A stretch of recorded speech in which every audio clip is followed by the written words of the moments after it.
Happy Father's Day, everybody. John Feldt here, and this is the Blue Water Outlook Weekly Weather Briefing for June 16th, 2024.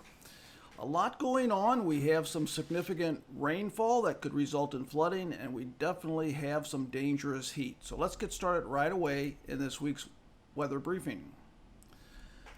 So these are the weather hazards I want you to keep your eye on this week. First of all, rainfall hazards. We have some heavy rain along the coast. I'll be talking about that a little bit more in the briefing. And we have a stalled front with waves of rain moving up across parts of Minnesota and surrounding states.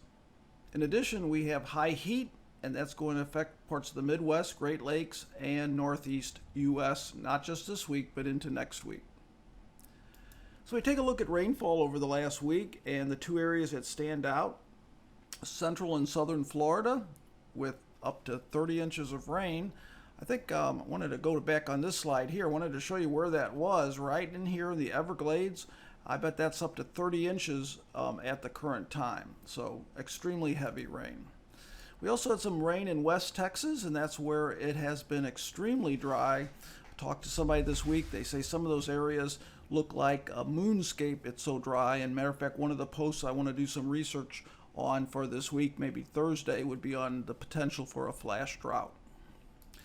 As far as temperatures go, areas in yellow and red were above normal and green below normal. And some of these areas here that had actually a pretty pleasant week are going to reverse that and have a very oppressively hot and humid week. Now, the hot temperatures are definitely expanding over parts of the nation. We had the hottest temperatures above 100 degrees in areas in red. And look how the area in magenta or pink is expanding in the southwest U.S., and that's above 110. Meanwhile, these areas in light green only in the 80s, so like I said, not too bad last week. And we actually had some cooler weather as well. Blue made it into the 40s, so I keep on focusing on the Ohio River Valley because they're going to go from some really nice weather to some really ugly weather this week. So the dew points are extremely high here, mid 70s. So we have this oppressive heat and humidity. That moisture is working its way north, and it's going to work its way into a boundary that's stalled in this area, and that's going to produce the heavy rain over the far upper Midwest. That heavy rain is resulting in some flooding, but it's going to be a bit localized here, so tributaries are going to certainly see the flooding and parts of the mainstream upper Mississippi. But because there's no rain in the Missouri or the Ohio or the Illinois, that will gradually attenuate as it moves downstream. Okay, so what's causing this? Well, this area of low pressure here is bringing some cooler and showery weather to the northwest U.S. Matter of fact, we had morning record lows in some of those areas and some frost. And then that ridging or pushing to the north of the jet stream in this area is what's causing the hot weather.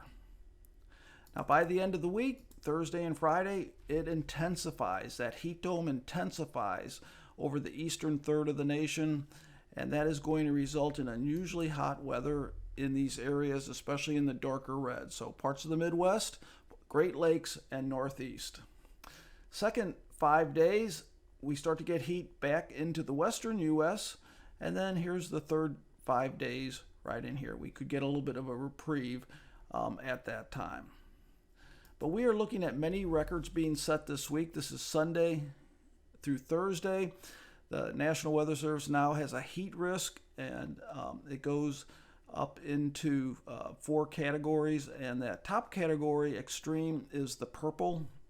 So anything in red and purple is pretty nasty heat and humidity combination, but especially that purple, that's where it's dangerous, red and purple.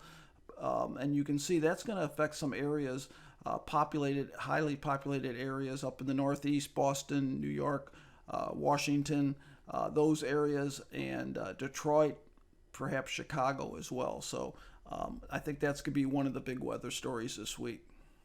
Now let's go back to the tropics and talk about the tropics. You know, I talked about a post. This is the Caribbean water temperature. This red line is the past record, and that's the average. That's where it is right now. So we are running a record high by a significant degree So that warm water is unstable. It evaporates that moisture into the atmosphere.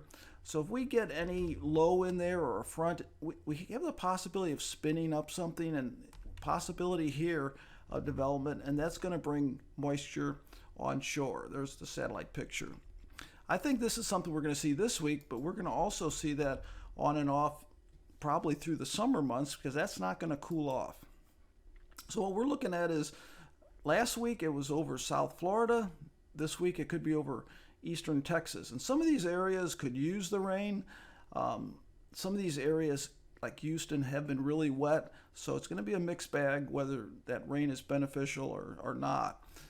We also have that really heavy rain. There's the stationary front, severe storms in Minnesota as well. So very active in the far upper Midwest, right in the central part of the state, and then the south central. Now let's take a look at the extended here. Week 2, almost the entire nation above normal temperatures, and the Gulf Coast still looks like it could be active. And like I said, I think that's going to be a while we're going to see that. So to end the briefing, again, just show you high heat, severe storms, and the heavy rain. Hope everybody has a great Father's Day. That's the weather briefing. If you have any comments, send me them, john.bwoweather@gmail.com. Take care.